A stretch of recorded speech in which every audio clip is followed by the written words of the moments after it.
వస్తుందా? హరి ఓం.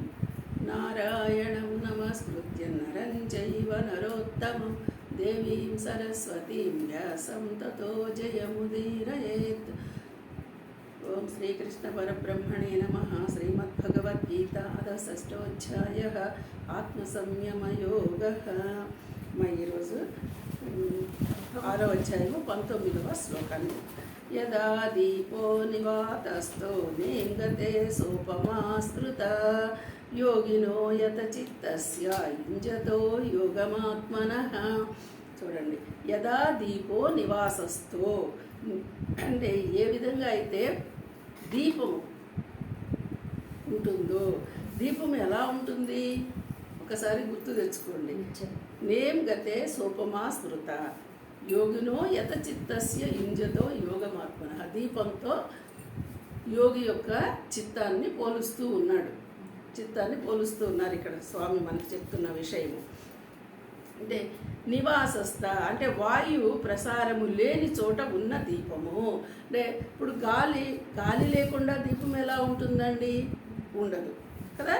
మరి అలాగని గాలి విసురుగా ఈడ్చిడ్చి గాలి కొడుతోంది, అక్కడ దీపం ఉంటుందా? ఉండదు. మరి వాయు ప్రసారము లేని చోట అన్నాడు. అంటే అది ఎక్కువ లేకుండా గాలి అయితే ఉంటుంది, కానీ ఆ గాలి ఉన్నట్టు కూడా మనకి తెలియదు. అలాంటి చోట ఉన్న దీపము ఎట్లాగైతే చెలింపకుండా ఉంటుందో సన్ ఇంగతే అంటే చూడండి, నా ఇంగతే అంటే చెలించకుండా ఉంటుంది.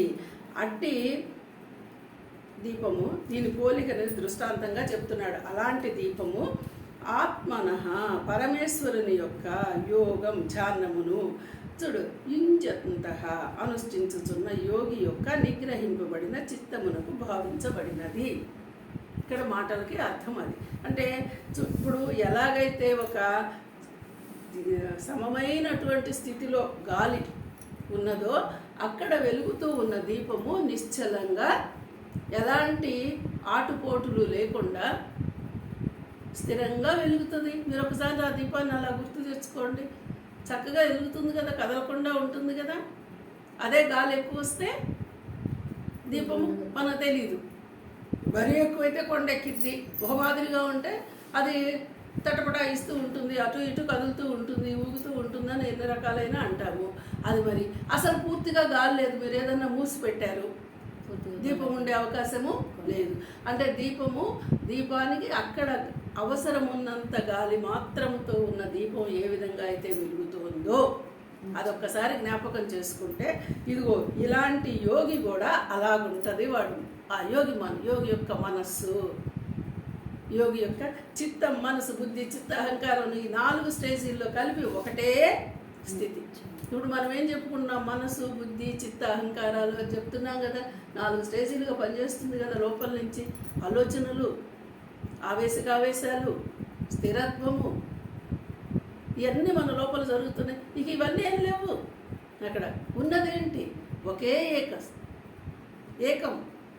ఆ ఏకం ఏంటంటే నీ మనసు చంచలమైనటువంటి స్థితి నుంచి చలనము లేనిది అచల స్థితి అని చెప్తాడు. ఆ అచల స్థితికి చలనము లేకుండా ఉన్నది.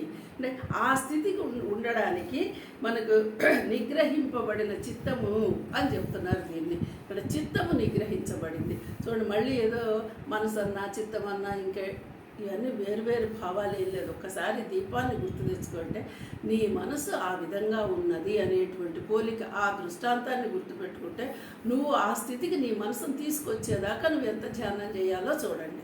ఇప్పుడు ముందేమో ధ్యానం చేయమని చెప్పాడు కదా, స్థిరంగా కూర్చొని అలాంటి ధ్యానము ఈ స్థితికి వచ్చేదాకా చేయాలి. ఇక్కడ చూద్దామండి ఒకసారి. మొదట చెప్పిన పాయింట్ ఏంటి? వాయు ప్రసారము సమంగా ఉన్న చోట, అంటే ఇక్కడ లేని చోట అంటున్నాడు కానీ పూర్తిగా గాలి లేదనే మాట మనము అనం కదా. అలాగే ఎలాగైతే చెప్పిన దీపము చెల్లించకుండా ఉంటుందో అలాంటి దృష్టాంతాన్ని గుర్తుపెట్టుకొని ఆత్మనః అంటే పరమేశ్వరుని యొక్క ధ్యానమును అనుష్ఠించుచున్న యోగి ఆస్థిరంగా ఉంటాడు. అని అంటే అది చలనము లేని అచల స్థితిలో ఉండగలుగుతాడు.